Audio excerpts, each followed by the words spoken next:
माननीय पुलिस महानिदेशक हिमाचल प्रदेश श्री संजय गुरु जी की अध्यक्षता में जो अंतर्राज्यीय सीमा पर जो हमारे जिले लगते हैं सिरमौर, सोलन और बद्दी, इनके सभी पुलिस अधीक्षक और अन्य पुलिस अधिकारियों के साथ एक विस्तृत मीटिंग ली गई है जो आगामी लोकसभा चुनाव के मद्देनज़र अंतर्राज्यीय सीमा पर आपराधिक गतिविधियों को रोकने, लोकसभा चुनावों को बेहतर तरीके से करवाने के लिए की गई है। इसके साथ ही सीमा पार जो जिले हैं और जो राज्य हैं उनके साथ लोकसभा चुनाव के दौरान बेहतर समन्वय स्थापित करना इस मीटिंग का उद्देश्य था। मैं आदरणीय पुलिस अधीक्षक महोदय जी से निवेदन करता हूं कि इस बारे में जो प्रेस कॉन्फ्रेंस अभी ऑर्गेनाइज की गई है, कृपा करके इसको संबोधित करें। धन्यवाद। धन्यवाद गौरव सिंह जी। तो मैं आपका परिचय करवाता हूं। गौरव सिंह जी हमारे एसपी सोलन हैं, उनके साथ अपने एडिशनल एसपी सिरमौर हैं। एसपी सिरमौर साहब का स्वास्थ्य ठीक नहीं है। मेरे बाएं में इल्मा अफरोज़ हैं, एसपी बद्दी। फिर डीएसपी साहब है बीशम अनिल धोलटा जी। और जैसा कि गौरव सिंह जी ने बताया कि model code of conduct enforce हो गया है 16 तारीख से, और हमारा जो हिमाचल प्रदेश का लोकसभा का और कुछ 6 सीट्स नोटिफाई की हैं विधानसभा की, इनका चुनाव अंतिम फेज़ में होगा, 7th फेज़ में 1 जून को होगा। उसकी तैयारियां चल रही हैं। आप जानते हैं कि हिमाचल प्रदेश की सीमा कई राज्यों से लगती है। हमारी सीमा 240 किलोमीटर करीब चीन से लगती है, फिर लद्दाख के यूनियन टेरिटरी से लगती है, 216 किलोमीटर जम्मू कश्मीर के साथ लगती है, और 350 किलोमीटर के करीब पंजाब के साथ लगती है। 172 kilometer हमारी सीमा जो है वो हरियाणा के साथ लगती है, 2 किलोमीटर उत्तर प्रदेश के साथ लगती है, और 140 किलोमीटर के करीब हमारी उत्तराखंड के साथ सीमा लगती है। तो जो हमारे दक्षिण के 3 जिले हैं, अगर पूर्व से पश्चिम की तरफ जाएं, सिरमौर, सोलन और बद्दी, इनकी सीमाएं उत्तराखंड, उत्तर प्रदेश और हरियाणा और पंजाब के साथ लगती हैं। ये संवेदनशील भी हैं क्योंकि आप जानते हो कि ये काफ़ी घनी आबादी वाले ज़िले हैं, और बॉर्डर के दोनों तरफ अपराध भी होता है, काफ़ी आपराधिक गतिविधियां भी होती है, ड्रग्स की, कैश की, लिकर की और गुडीज़ की स्मगलिंग भी होती है। इलेक्शन कमीशन ऑफ इंडिया ने ये निर्देश दिया है कि पुलिस महानिदेशक जाके और स्पेशली बॉर्डर एरियाज़ में कैंप करें और बॉर्डर की निगरानी करें और बॉर्डर डोमिनेशन करें। तो उसी सिलसिले में आज मैंने मीटिंग यहाँ की तीनों पुलिस अधीक्षकों के साथ। मैं आपको बताना चाहता हूँ कि जैसे सिरमौर की सीमा उत्तराखंड के साथ लगती है, 2 किलोमीटर के करीब उत्तर प्रदेश के साथ लगती है, और हमारी सीमा 172 किलोमीटर हरियाणा के साथ लगती है, जिसमें सिरमौर की 126 किलोमीटर, सोलन की 31 किलोमीटर, बद्दी की 15 किलोमीटर, और इसके बीच में कई नदियां, नाले हैं, जैसे यमुना, मारकंडा, गग्गर, बाटू, सिरसा नाला भी है। एक हमारी एमपी कॉन्स्टिट्यूंसी है शिमला, और हरियाणा की तरफ एक एमपी कॉन्स्टिट्यूंसी है अम्बाला, पंजाब की तरफ रोपड़ है, और उत्तराखंड की तरफ देहरादून है। तो हमारे 3 जिले जैसे लगते हैं, सिरमौर, सोलन, बद्दी। दूसरी तरफ यमुनानगर, अम्बाला, पंचकुला लगता है, और पंजाब में रोपड़ लगता है। उत्तराखंड की सीमा कुछ शिमला जिले के साथ भी है और किन्नौर जिले के साथ भी लगती है। हरियाणा के 8 पुलिस स्टेशन हमारे दूसरी तरफ लगते हैं। हमारे 9 पुलिस स्टेशन लगते हैं, जिसमें 5 सिरमौर में, 2 सोलन में, 2 बद्दी में हैं। जैसा कि निर्देश हमको इलेक्शन कमीशन ऑफ इंडिया से मिला है, तो हमने 28 नाके अभी एस्टैब्लिश किए हैं, जिसमें 14 सिरमौर में हैं, 7 सोलन में हैं, 7 बद्दी में हैं। इलेक्शन कमीशन ने हमको ये भी निर्देश दिया है कि समन्वय meeting, coordination meeting SHO level पे भी हो, डीवाईएसपी लेवल पे भी हो, एसपी लेवल पे भी हो, आईजी लेवल पे भी हो। तो ये मीटिंग हो चुकी हैं, और मेरे को लगता है कि अभी 2 महीने का समय है हमारे चुनाव को, तो ये मीटिंगें आगे भी होती रहेंगी। जो फोकस एरिया बॉर्डर पे है, ड्रग्स का है, मादक पदार्थ का है, शराब का है, कैश का है और गुडीज़ का है। हम चाहते हैं कि हमारे जो सीमा है दूसरे राज्यों के साथ ठीक रहे, ताकि इलेक्शंस और इलेक्शन जो प्रोसेस हो फ्री और फेयर हो, क्राइम ना हो, ऑर्गेनाइज क्राइम ना हो और लॉ एंड ऑर्डर ठीक रहे।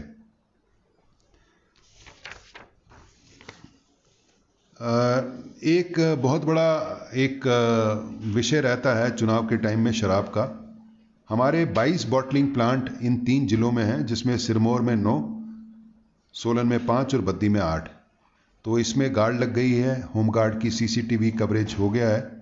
साथ ही साथ 341 लिकर की शॉप्स हैं, जिसमें सिरमौर में 105, सोलन में 112, बद्दी में 124।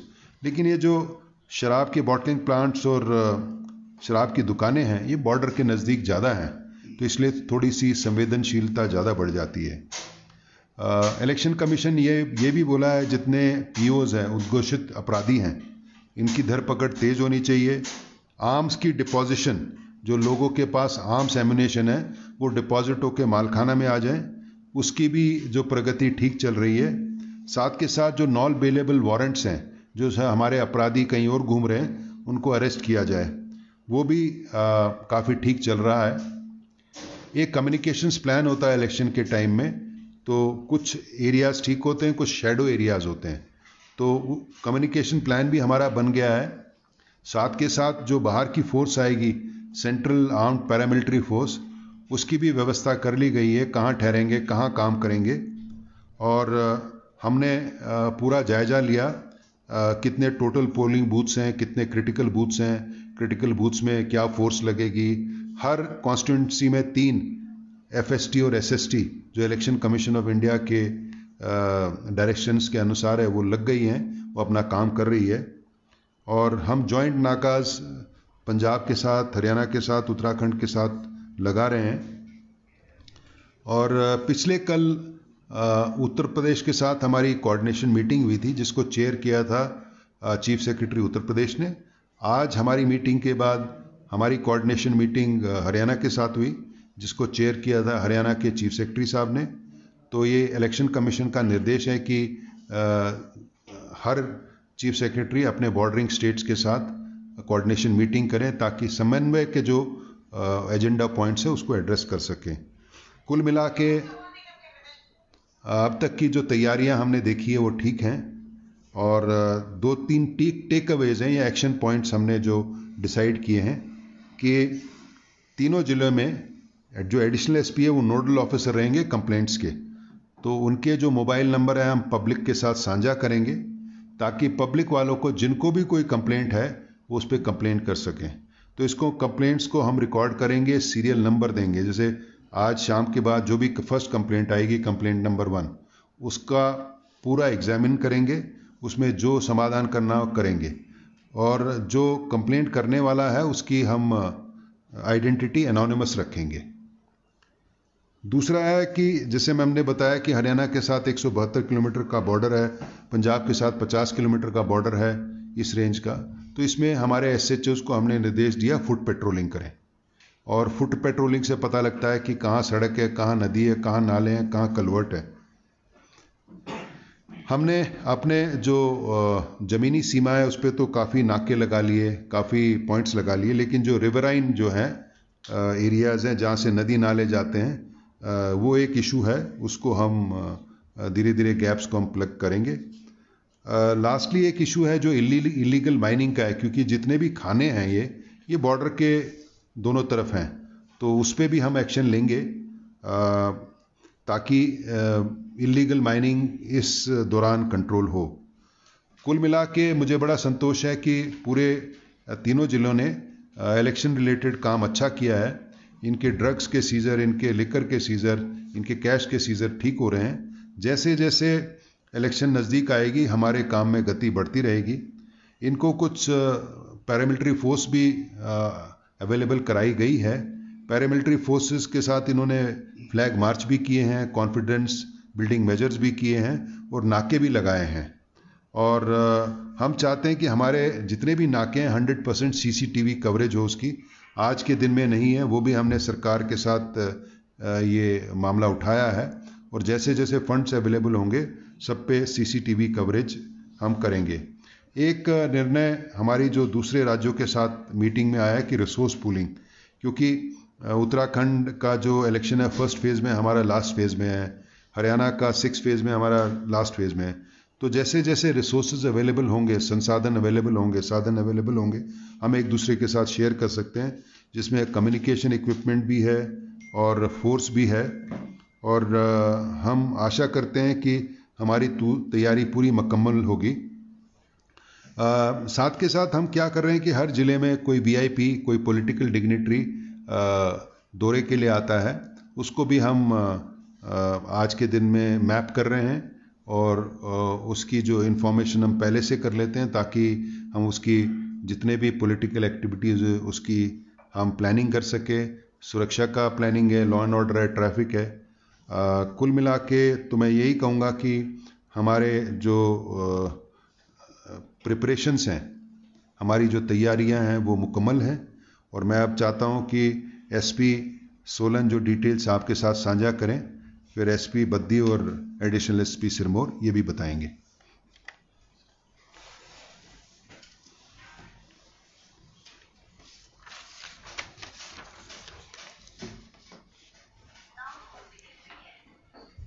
धन्यवाद सर।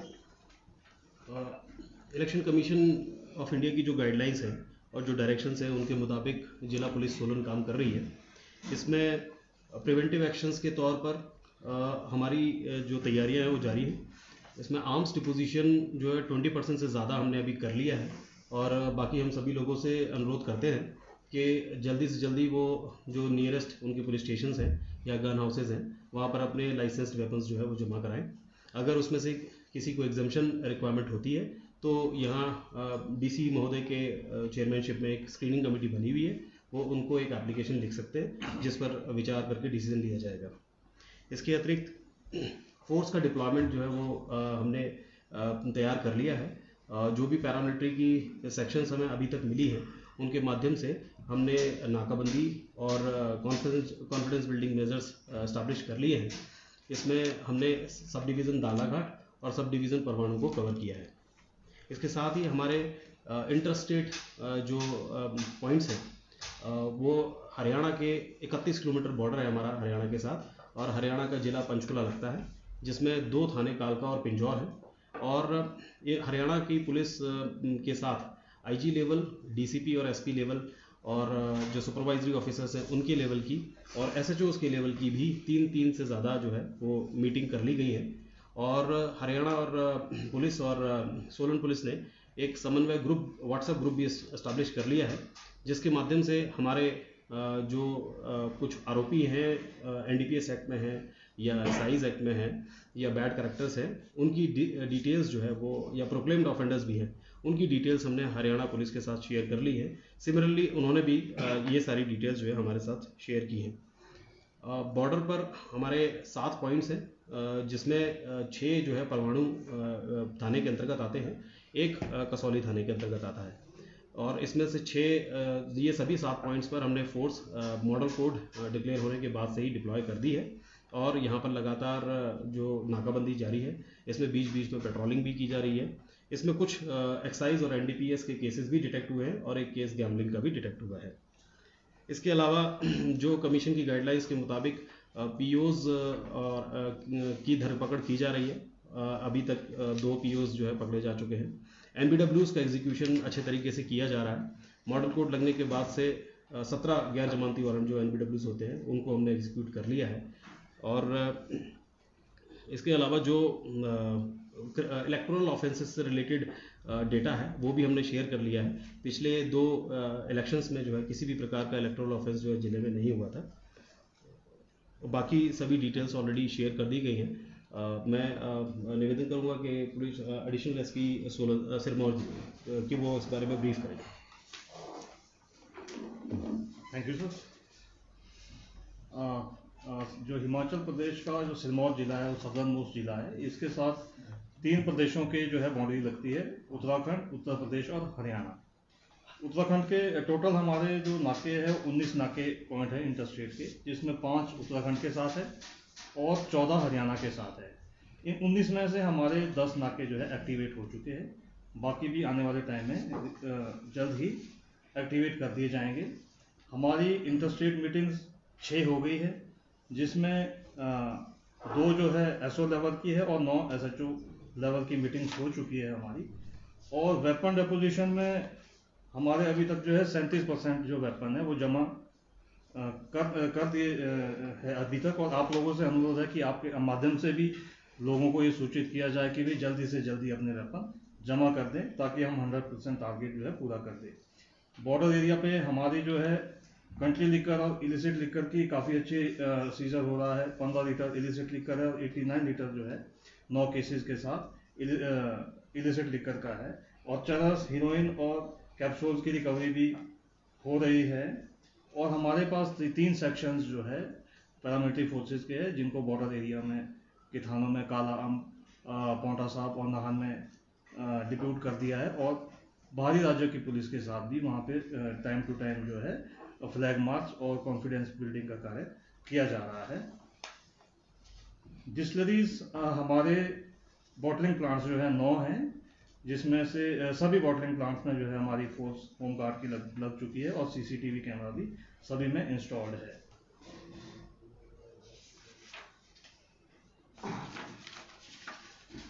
बाकी कानून व्यवस्था इलेक्शन के लिहाज से ठीक है। और पीओज की जो भी हमारे पीओज अन्य राज्यों के साथ हैं, उनकी लिस्ट हमने शेयर कर दी है, उनके राज्यों की लिस्ट भी हमने ले ली है। तो बॉर्डर एरिया पे डीजी साहब की डायरेक्शन के तहत जो भी मतलब इलेक्शन रिलेटेड कार्यवाही है वो सुचारू रूप से की जा रही है और आने वाले समय में जो है सारी फॉर्मेलिटीज इसमें कंप्लीट कर दी जाएगी। Thank you very much. अब एसपी बद्दी मैम से आग्रह किया ब्रीफ कर। नमस्कार। सर्वप्रथम तो पुलिस महानिदेशक महोदय आज पधारे और पुलिस अधीक्षकों के साथ और अन्य अधिकारियों के साथ विस्तृत दिशा निर्देश हमें दिए, उसके लिए महानिदेशक महोदय का बहुत बहुत धन्यवाद पेश करती हूँ। भारत निर्वाचन आयोग के जो भी दिशा निर्देश हैं, मेरी पुलिस ज़िला बद्दी की जो सम्मानित जनता है उससे अनुरोध है कि समस्त दिशा निर्देशों का कड़ाई से पालन कीजिए और हथियारों को डिपॉजिट जल्दी से जल्दी करा दीजिए। कानून व्यवस्था बनाने में पुलिस ज़िला बद्दी को सहयोग दीजिए। धन्यवाद। जय हिंद।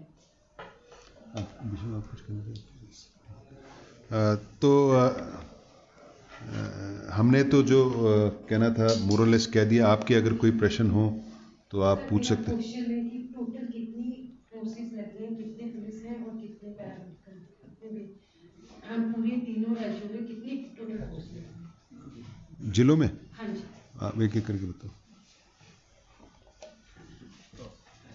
सोलन जिला में कुल जो अराउंड 1300 के आसपास फोर्स लगेगी। इसमें से 26.5 सेक्शंस जो है वो सीएपीएफ की रिक्विजिशन हमने की है और रेस्ट जो 421 होमगार्ड्स की हमने रिक्विजिशन की है। देखिए, मैं ऐसा समझाता हूँ कि ये डिपेंड करता है आपके कितने पोलिंग स्टेशंस हैं, ठीक है, और कितने क्रिटिकल पोलिंग स्टेशंस हैं। उसके अलावा हर कॉन्स्टिट्यूएंसी में 3 एफएसटी होती है, 3 एसएसटीज होती हैं। उसके अलावा जो आपका बॉर्डर एरिया है इसमें नाका होता है। तो एक मैथमेटिकल सी ना गणित के हिसाब से कैलकुलेशन है और ये बनती है और ये जो फोर्स हमको इलेक्शन से कुछ देर पहले ही अवेलेबल होती है। और मुझे आशा है कि जैसे इलेक्शन नज़दीक आएंगे हमारे पास पैरामिलिट्री फोर्सेस और आती रहेंगी। उसके बाद इलेक्शन के बाद क्या होता है कि ये स्ट्रांग रूम में जाते हैं सारे ईवीएम। उसको स्टोर करने के लिए पहला जो इनर कॉर्डन होता है पैरामिलिट्री फोर्सेस का होता है, फिर स्टेट आर्म्ड पुलिस का होता है, फिर डिस्ट्रिक्ट पुलिस का होता है। एक ना एसओपी जैसा बना हुआ है इलेक्शन कमीशन का। तो अभी तो हम इसको 3 फेजेस में आप बांट सकते हैं, pre election, election day, post election, and may be 3A भी कर सकते हो, काउंटिंग, ठीक है। अभी हम प्री इलेक्शन के स्टेज पे हैं। जो प्री इलेक्शन की एक्टिविटीज़ हैं वो election of commission of India ने चिन्हित की है, उसको हम कर रहे हैं। पोलिंग डे पे दूसरी सेट ऑफ एक्टिविटीज़ है। Post polling till deposition of EVMs एक तीसरी सेट ऑफ एक्टिविटीज़ है और काउंटिंग डे पे चौथी सेट ऑफ एक्टिविटीज़ है। काउंटिंग के बाद पोस्ट काउंटिंग भी होता है, क्योंकि कई लोग विक्ट्री प्रोसेशन निकालते हैं जिसमें झगड़े होते हैं। तो आज के दिन में तो हम प्री इलेक्शन या प्री पोलिंग फेज में हैं। तो इसमें अगर फेज़ 1, फेज़ 2, फेज़ 3 को देखो तो कुल मिला के काफ़ी फोर्स लगती है, लेकिन हर फेज़ में अलग अलग क्वांटिटी की फोर्स लगती है। आप बताएं। सर, हिमाचल प्रदेश में चुनाव तो 1 जून को होने हैं, लेकिन उससे पहले अगर अप्रैल और मई महीने की बात करें तो हिमाचल प्रदेश में टूरिज्म का कारोबार भी होता है, बड़ी संख्या में पर्यटक आते हैं। तो पर्यटक भी आएंगे और चुनाव आचार संहिता का उल्लंघन भी ना हो, तो ये पुलिस के लिए कितनी बड़ी चुनौती है, क्योंकि बॉर्डर एरिया पे आपने उनको चेक भी करना है। देखिए, ऐसा है, ये बहुत बड़ी चुनौती है। आपका प्रश्न बहुत अच्छा है कि हम पीक टूरिस्ट सीजन भी होगा, हम चाहते हैं कि हम टूरिस्ट को वेलकम करें, उनको कोई इनकन्वीनियंस ना हो, कोई हैरेसमेंट ना हो, साथ के साथ इलेक्शन की आचार संहिता का कोई उल्लंघन ना हो। तो ये एक प्रोफेशनल काम है और पूर्व में भी हमारी फोर्स ने ये बखूबी निभाया है। जब पिछले विधानसभा इलेक्शन से तो नवंबर दिसंबर का टाइम था, तब भी टूरिज्म का पीक था।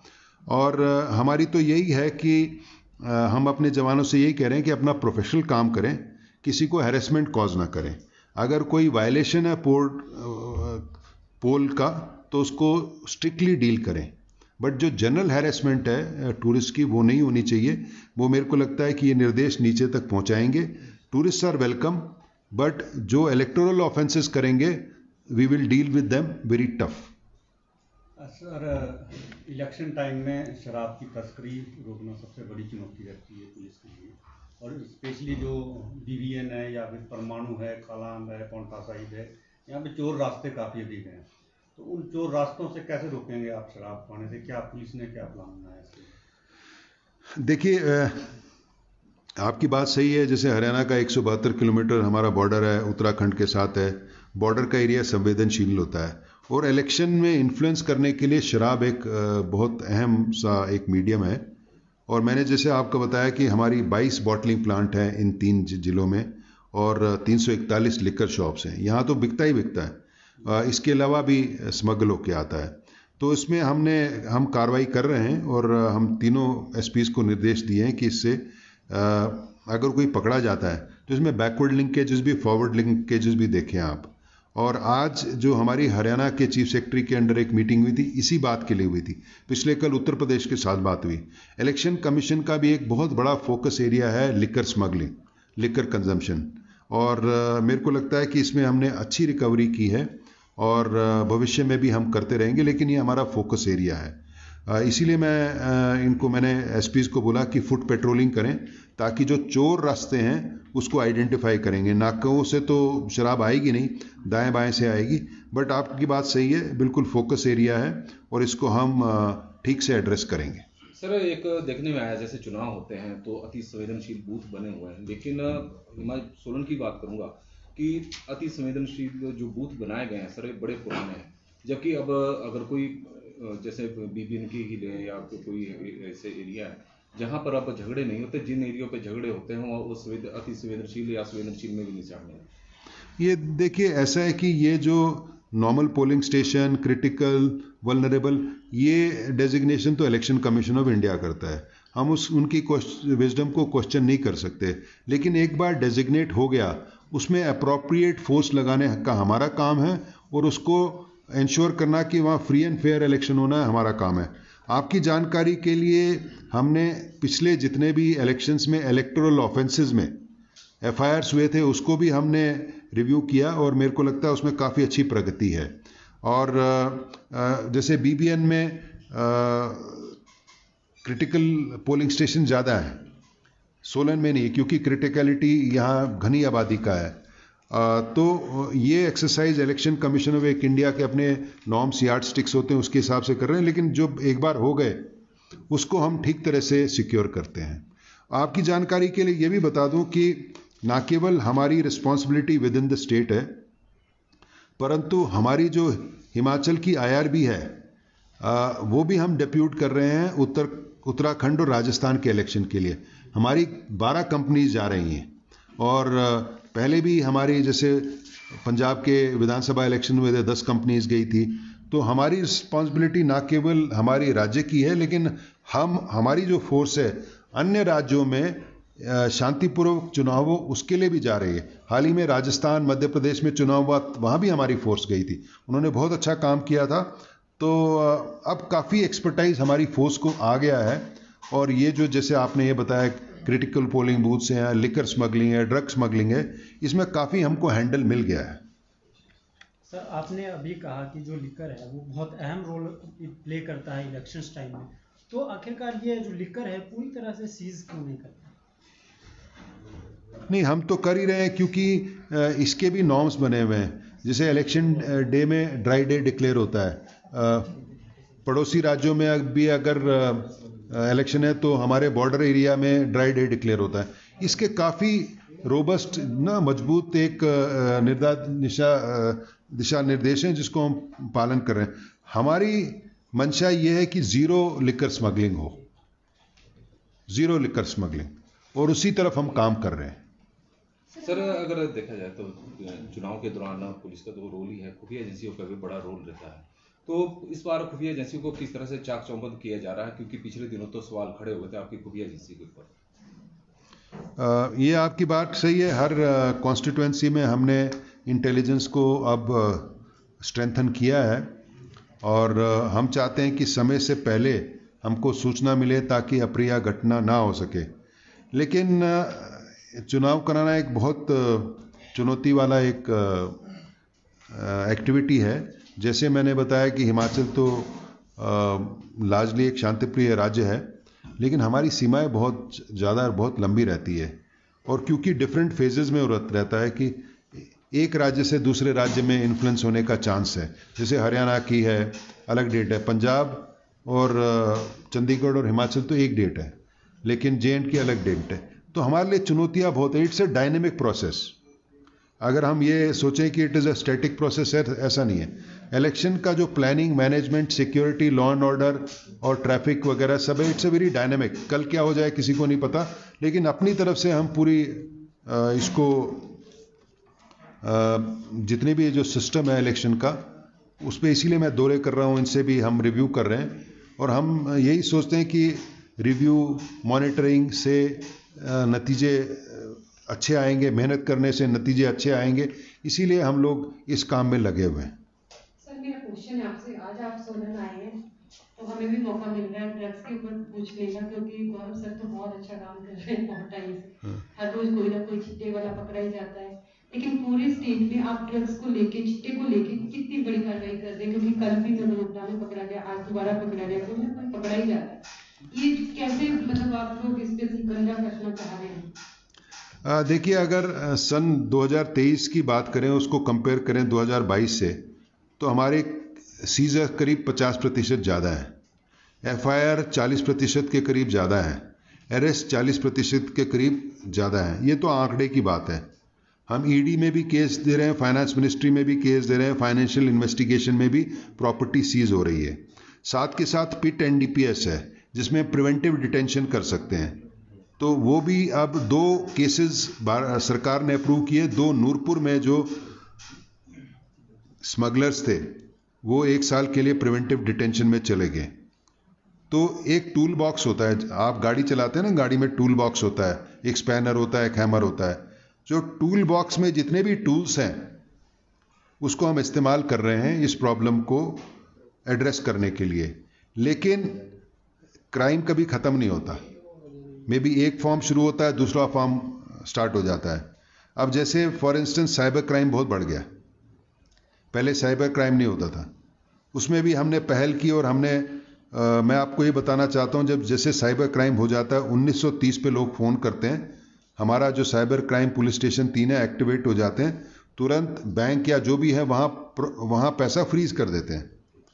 ये प्रॉब्लम आती थी कि जब कोर्ट में जाते थे पैसा रिलीज करने के लिए, तो कोर्ट्स बोलती थी कि FIR कहाँ है।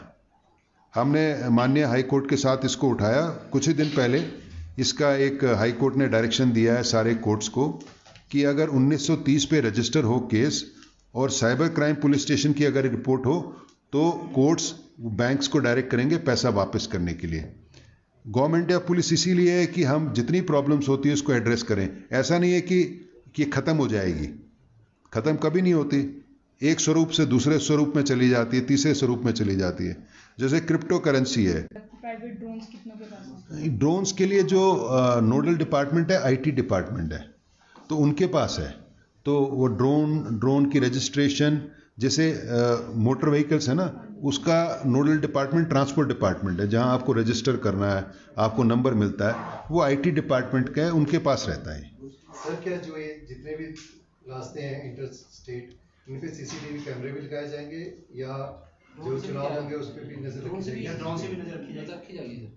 नहीं, देखिए ऐसे ड्रोन्स तो हमारे पास जितने हम इस्तेमाल करेंगे, बट लेकिन जो इलेक्शन कमीशन ऑफ इंडिया की गाइडलाइन है उसमें कि जो इंटर स्टेट नाके हैं उसमें फोर्स भी रहेगी, लार्जली पैरामिलिट्री फोर्स, क्योंकि वो न्यूट्रल रहती है, और सीसीटीवी कवरेज रहती है। तो आज के दिन में हमारे काफ़ी जो नाके हैं इंटर स्टेट, उसमें सीसीटीवी लग गया है। बाकी भी लगाने के लिए हमने डीसी महोदय या राज्य सरकार के साथ केस उठाया है। ये आइडिया है कि 100% सीसीटीवी कवरेज हो जाए।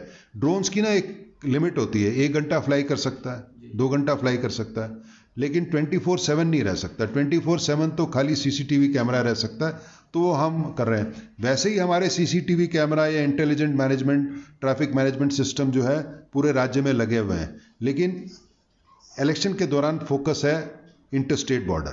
सर हिमाचल में करीब कितने सीसीटीवी कैमरों से जो इस पर नजर रहेगी चुनाव? देखो 1 लाख के करीब है हमारे पास, 1 लाख के करीब सीसीटीवी कैमराज हैं, प्राइवेट और पब्लिक दोनों मिला के सबसे नजर रहेगी। ये किसके लिए कोई कंट्रोल रूम बनेगा जहां इसको मॉनिटर क्या कंट्रोल कहां किया जाएगा इसको? जितने भी सीसीटीवी कंट्रोल रूम जो होता है हर जगह बनेंगे? हाँ, कंट्रोल रूम, हाँ, हर एक डिस्ट्रिक्ट में होता है। उसमें बॉर्डर पे इलेक्शन रिलेटेड भी हैं, दूसरे भी हैं। अभी जैसे मैंने बोला ना आपको कि इसके कई फेजेस होते हैं। अभी हमने इंटर स्टेट बॉर्डर पे नाके लगाए, फिर बाद में नेक्स्ट फेज में इंटर डिस्ट्रिक्ट पे भी लगते हैं। तो ये एक चेकलिस्ट होती है इलेक्शन कमीशन ऑफ इंडिया की, वो हम उसको फॉलो करते रहते हैं, ठीक है। तो जैसे सेकंड फेज आएगा तो इंटर डिस्ट्रिक्ट नाके लगेंगे, जैसे सलापड़ है मंडी और बिलासपुर के बीच में, वहाँ लगता है, और डिस्ट्रिक्ट के, ताकि इंटर डिस्ट्रिक्ट भी ड्रग स्मगलिंग ना हो, शराब की स्मगलिंग ना हो। तो इसमें मैंने बोला कई टीयर में सिक्योरिटी है। सर जैसे कि इस जोन में 20% और सिरमौर में 37% के करीब वेपन जमा हो चुके हैं, बद्दी का क्या आंकड़ा है और पूरे हिमाचल का क्या आंकड़ा है? बताइए। 30% हम कर चुके हैं, लगातार प्रयास जारी है, 100% करके दूं, ये मेरी गारंटी। तो हमारे करीब 35% के करीब स्टेट का है, और एग्जेम्प्ट छोड़ के, जो एग्जेम्प्ट है जैसे बैंक के गार्ड्स हैं या कोई दूसरी गार्ड्स हैं, वो एग्जेम्पशन डीसी साहब से ले लेते हैं, कमेटी है। उसके अलावा हमको निर्देश है कि 100% करना है, और पिछले इलेक्शन में भी हमने 100% किया। मैं आपके माध्यम से ये भी बात कहना चाहता हूँ, पिछले जब विधानसभा इलेक्शंस हुए थे तो हिमाचल ने बहुत अच्छा काम किया था, और राष्ट्रपति महोदय से हिमाचल को अवार्ड भी मिला था। और एक तो हमारी वोटिंग परसेंटेज ज़्यादा हुई थी, साथ के साथ पिछले विधानसभा में 2022 में 2017 की बनस्पत 6 गुना 6 टाइम्स सीजर्स ज़्यादा थे, जिसमें कैश था, लिकर था, ड्रग्स था, सारी चीज़ें थी। और हम आशा करते हैं कि पिछले लोकसभा चुनाव के कंपैरिजन में इस बार भी हमारी जो सीजर्स है कई गुना ज़्यादा होंगी।